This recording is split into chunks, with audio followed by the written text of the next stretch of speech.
Welcome to my channel. ఈరోజు very healthy and tasty vegetable kebabs ఎలా చేయాలో తెలుసుకుందాం. ఈ వెజిటేబుల్ కబాబ్స్ చాలా ఈజీగా చేసేసుకోవచ్చండి ఇంట్లో. చాలా టేస్టీగా కూడా ఉంటాయి అండ్ హెల్దీ కూడా. అన్ని వెజిటేబుల్స్ వేసి మనం చేస్తాం కదా, ఇలా చేసుకొని ఇలా పెరుగుతో సర్వ్ చేసుకుంటే చాలా టేస్టీగా ఉంటాయండి. ఇప్పుడు ఈ వెజిటేబుల్ కబాబ్స్ని ఎలా తయారు చేయాలో తెలుసుకుందాం. కబాబ్స్ కోసం ఇలా చిక్కుడు గింజలు, బఠానీలు కాస్త ఉడకనిచ్చి ఇలా మిక్సీలో వేసుకొని కచ్చా పచ్చగా వేసుకుందామండి. పూర్తిగా మెత్తగా కాదు, కొంచెం బరకగానే మిక్సీ వేసుకోవాలి. ఇలా ఈ కన్సిస్టెన్సీలో మిక్సీ వేసుకోవాలండి. ఇలా వేసుకున్న తర్వాత ఒక మిక్సింగ్ బౌల్ తీసుకొని దాంట్లోకి ఇది ట్రాన్స్ఫర్ చేసుకుందాం. ఇలా మిక్సింగ్ బౌల్లో ట్రాన్స్ఫర్ చేసుకొని ఇప్పుడు మనం సన్నగా తురిమి పెట్టుకున్న క్యారెట్ కూడా దీంట్లోకి యాడ్ చేద్దాం. అలాగే సన్నగా తరిగి పెట్టుకున్న క్యాబేజ్ కూడా దీంట్లోకి యాడ్ చేద్దాం. వెజ్ కబాబ్స్ కదా, ఇలా వెజిటేబుల్స్ అన్నీ యాడ్ చేసుకోవాలండి. ఇప్పుడు ఇవన్నీ యాడ్ చేసుకున్నాం కదా, అలాగే దీనిలోకి సన్నగా తరిగి పెట్టుకున్న పచ్చిమిర్చి కూడా యాడ్ చేద్దాం. ఇవన్నీ యాడ్ చేసుకొని ఇవన్నీ బాగా కలిసేంత వరకు మిక్స్ చేసుకోవాలండి. ఇలా అన్నీ బాగా మిక్స్ చేసుకోవాలండి. అన్నీ ఈక్వల్ పార్ట్స్లో తీసుకోవాలి. ఒక కప్పు క్యారెట్ తురుము, ఒక కప్పు క్యాబేజీ తురుము, అలాగే బఠానీలు పేస్ట్. మరి పేస్ట్ అంటే పేస్ట్ కాదు, కాస్త బరకగా ఫస్ట్ కాసేపు ఉడికించుకొని ఒక 5 నిమిషాలు దాన్ని మిక్సీ వేసుకొని కలుపుకోవాలి.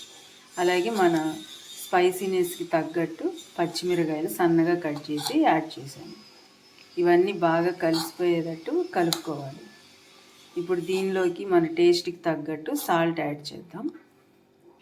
ఇలా సాల్ట్ యాడ్ చేయండి. అలాగే కాస్త కారం, మన స్పైసీనెస్కి తగ్గట్టు కారం యాడ్ చేసుకోండి. అలాగే కాస్త పసుపు,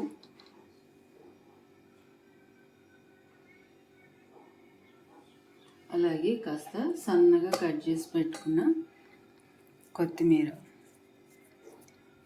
ఇవన్నీ వేసుకొని బాగా మిక్స్ చేసుకోండి. ఇలా మిక్స్ చేసుకున్న తర్వాత దీనిలోకి మనం పిండిని యాడ్ చేద్దాం. శనగపిండిని యాడ్ చేయాలండి. మన కబాబ్స్కి ఉండ వచ్చేంత వరకు దానికి తగ్గట్టు పిండిని యాడ్ చేయాలి. ఇలా పిండిని యాడ్ చేసి ఇలా కలుపుకోవాలండి. ఇలా రోల్ వచ్చేటట్టు. దీంట్లో వేరే నేను వాటర్ ఏమి యాడ్ చేయలేదు. ఈ కూరగాయల్లో ఉన్న వాటరే సరిపోతుంది మనం పిండి కలుపుకోవటానికి. ఇలా బాగా మిక్స్ చేసుకున్నాం కదా, దీంట్లో అలాగే కాస్త ధనియాల పౌడర్ వేయాలి. కాస్త ధనియాల పౌడర్,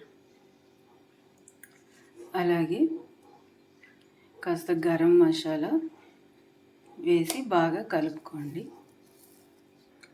వేసుకొని ఇలా కలుపుకోవాలండి. ఇలా కలుపుకొని కబాబ్స్ షేప్లో మనం ఇప్పుడు ఉండలు చేసుకుందాం. ఇలా ఈ షేప్లో చేసుకోవాలండి కబాబ్స్.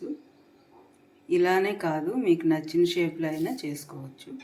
ఇలా కబాబ్స్ షేప్లో చేసుకొని ఇలా టూత్ పిక్స్ పెట్టుకోవాలండి.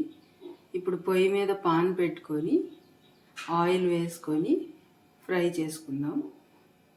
ఇలా ఏ పాన్ అయినా పెట్టుకోవచ్చు. నేను దోశల పాన్ పెట్టుకున్నాను. దీనిపైన ఇలా ఆయిల్ అప్లై చేసి మీడియం ఫ్లేమ్లో పెట్టి ఇలా డీప్ ఫ్రై చేసుకోవాలండి 2 సైడ్స్.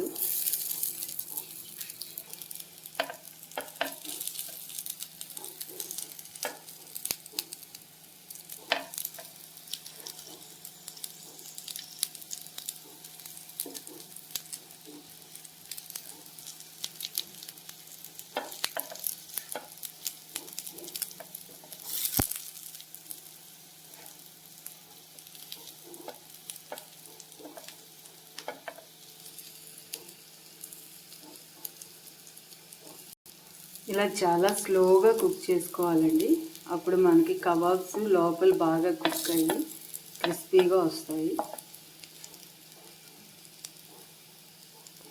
ఇలా 4 సైడ్స్ ఇలా కుక్ చేసుకోవాలండి. ఈ కలర్ వచ్చేంత వరకు నిదానంగా బాగా ఫ్రై చేసుకోవాలి. ఇప్పుడు ఇవి రెడీ అయిపోయినాయి కబాబ్స్. ప్లేట్లోకి ట్రాన్స్ఫర్ చేసేసుకుందాం. ఇలా ప్లేట్లోకి ట్రాన్స్ఫర్ చేసేసుకోండి.